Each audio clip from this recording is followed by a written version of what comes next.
भाषा और व्याकरण। हेलो बच्चों, इस वीडियो के माध्यम से और यहाँ से शुरुआत करते हैं हिंदी व्याकरण की। तो हिंदी व्याकरण काफ़ी ब्रॉड टर्म है, इसको पढ़ने के लिए काफ़ी समय लगेगा, काफ़ी मेहनत लगेगा और काफ़ी ज़्यादा अटेंशन देना पड़ेगा।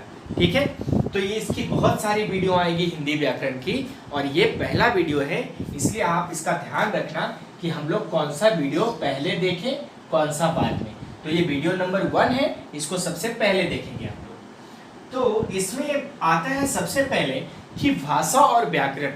व्याकरण शुरुआत करने से पहले हमें समझना पड़ेगा कि कौन सी भाषा की व्याकरण हम पढ़ें।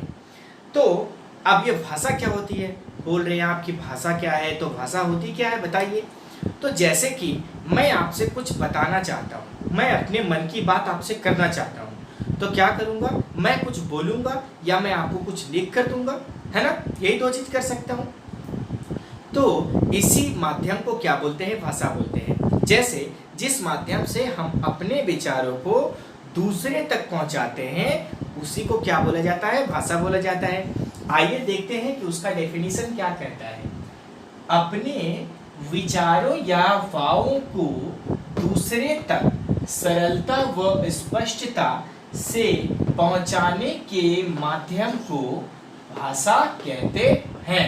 यानी कि आपके मन में जो भाव है और आप दूसरों को बताना चाहते हो तो किसी न किसी माध्यम से ही बताओगे, तो इसी को क्या कहते हैं, भाषा कहते हैं। तो भाषा जैसे कि हमारी भाषा में कौन कौन है, हिंदी, बंगाली, तमिल, इंग्लिश, बहुत सारी भाषाएं है ना, चाइनीज, सबकी अलग अलग भाषाएं हैं, अपना अपना तरीका है, अपनी अपनी लिपि है, बोली है, तो इसी को कहते हैं भाषा।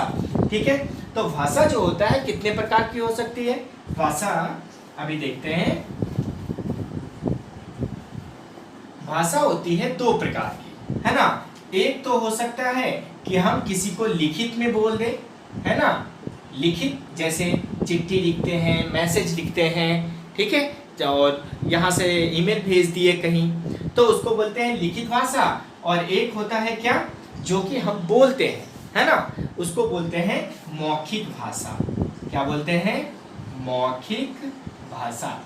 यानी 2 तरह की भाषाएं होती है। लिखित भाषा क्या, जनरली लिखकर भेजा जाता है।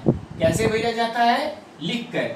और इसमें क्या होता है, मौखिक भाषा में जो हम लोग बातचीत करते हैं, है ना, बातें करते हैं, यानी बोलकर, या बोलकर जो माध्यम यूज किया जाए उसको क्या बोलते हैं, मौखिक भाषा बोलते हैं। ठीक है, तो भाषा 2 तरह की होती है, लिखित और मौखिक। तो आपको ये याद रखने की जरूरत है कि भाषा होती क्या है। यानी आप अपना मैसेज किसी दूसरे तक पहुंचाना चाहते हैं तो उसका कुछ माध्यम होगा, उसी को क्या बोलते हैं, भाषा। या तो आप लिखेंगे या तो आप क्या करेंगे, बोलेंगे, तो उसी को बोलते हैं। जिसको लिखकर भेजे वो हो गया लिखित, जिसको बोलकर भेजे उसको क्या बोलेंगे आप लोग, मौखिक भाषा। ठीक है, अब आगे समझते हैं कि लिपि क्या होती है। ठीक है, अब बात करते हैं लिपि के बारे में कि लिपि क्या होता है, व्याकरण में लिपि क्या है। तो किसी भी भाषा को लिखने की विधि या तरीके को लिपि कहते हैं। यानी कोई भी भाषा हो उसको किस विधि में लिखते हैं, किस तरीके से लिखते हैं, उसी को क्या बोलते हैं, हम लोग लिपि बोलते हैं। जैसे हिंदी की लिपि क्या है, देवनागरी। हिंदी की लिपि क्या होती है, देवनागरी है लिपि। और वैसे ही इंग्लिश का, अंग्रेजी का क्या है लिपि, रोमन है। उर्दू का क्या है लिपि, तो उर्दू का फारसी है। ठीक है, और जैसे आप देख सकते हो पंजाबी की लिपि क्या है, गुरुमुखी है। तो ऐसे अपनी अपनी भाषाओं की अलग अलग क्या होती है, लिपि होती है। लिखने के तरीके, देवनागरी को क्या किया जाता है, बाएं से दाएं लिखा जाता है ना। तो इस तरह से सब अपना अपना लिपि होता है। तो आप देश विदेश के ऐसे 5-10 भाषाओं को लिखो और उसकी लिपि क्या है ये भी ध्यान में दो कि क्या है। अंग्रेजी की लिपि क्या है, आप देखोगे तो रोमन, ठीक है, उसको रोमन में लिखा जाता है। वैसे ही उर्दू को किस चीज में लिखा जाता है, फारसी में लिखा जाता है। तो बहुत सारे ऐसे लिपि हैं जिसको लिखा जाता है। वैसे पंजाबी को आप ले लो, है ना, पंजाबी की लिपि क्या है, गुरुमुखी है। यानी लिखने की जो तरीके हैं उसी को क्या बोलते हैं, लिपि कहते हैं। ठीक है, तो लिपि समझ में आया कि किसी भी भाषा को लिखने की विधि या तरीके को क्या बोलते हैं, हम लोग लिपि बोलते हैं। तो व्याकरण में लिपि का काफी महत्व है, क्योंकि आप समझ पाएंगे इससे कि व्याकरण का उसमें क्या रोल है और उसको आगे किस तरह से हम लोग बढ़ाएंगे।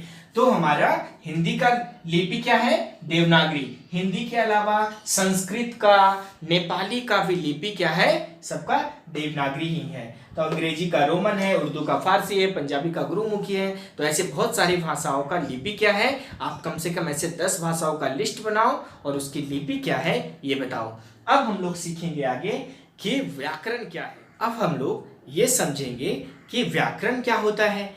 भाषा तो समझ गए हम लोग, क्या होता है, अपने मन के विचारों को किसी को प्रकट करेंगे तो उसी को भाषा कहते हैं। लेकिन आप ये बताओ कि हमारा भाषा एकदम शुद्ध हो, उसमें जो वाक्यों का प्रयोग किया गया हो वो भी काफी शुद्ध हो, एकदम कुछ भी उसमें अशुद्धता ना हो, वो बिल्कुल सही हो, नियम के अनुसार हो, तो इन नियमों को कौन निर्धारित करेगा?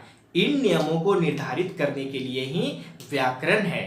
ठीक है, तो व्याकरण क्या है आप ऐसे बेसिकली समझ गए कि किसी भी भाषा को निर्धारित करने के लिए, उसको शुद्ध रूप से प्रस्तुत करने के लिए कुछ नियम बनाए गए हैं, उसी को क्या बोलते हैं, व्याकरण कहते हैं। ठीक है, इसको पढ़ते हैं। भाषा के शुद्ध एवं स्थायी रूप को निश्चित करने के लिए नियमबद्ध योजना होती है, इस योजना को व्याकरण कहते हैं। सर डिफिनेशन काफी बड़ा लग रहा है, थोड़ा अजीब सा अटपटा सा लग रहा है, समझ ही नहीं आ रहा क्या है। तो आप सिंपली ये समझो कि किसी भी भाषा को अगर लिखोगे तो उसमें शुद्धता होनी चाहिए कि नहीं, कौन से वाक्य का कहाँ पे प्रयोग करना है, उसको शुद्ध रूप में लिखना है कि किस तरह से लिखना है, कौन से वाक्य का, कौन से छंद का प्रयोग करना है, ये सारी चीजें आप समझोगे ना। तो इसी को समझने के लिए एक नियम बनाए जाते हैं, उसी नियम को क्या कहते हैं, हम लोग व्याकरण कहते हैं। यानी भाषा को अगर शुद्ध रूप से लिखा जाना है तो हमको व्याकरण का पालन करना ही पड़ेगा उसमें। तो व्याकरण यही होता है कि भाषा को हमको शुद्ध रूप में अगर लिखना है तो हमें व्याकरण का पाठ पढ़ना होगा। ठीक है, तो ये हुआ भाषा और व्याकरण से। अभी आप वीडियो नंबर 2 में देखोगे कि और क्या क्या चीजें हम लोग पढ़ते हैं। तो ठीक है, तो भाषा और व्याकरण अगर आपको समझ में आ गया हो तो आप इसको वीडियो को रोक करके ये सारे डिफिनीशन लिख सकते हो और उसको समझ सकते हो। और बुक में अगर कोई ऐसी चीजें हो तो आप मुझे कमेंट में बताओगे जो आपको समझ में नहीं आए, फिर हम लोग अगली वीडियो में मिलते हैं। ठीक है।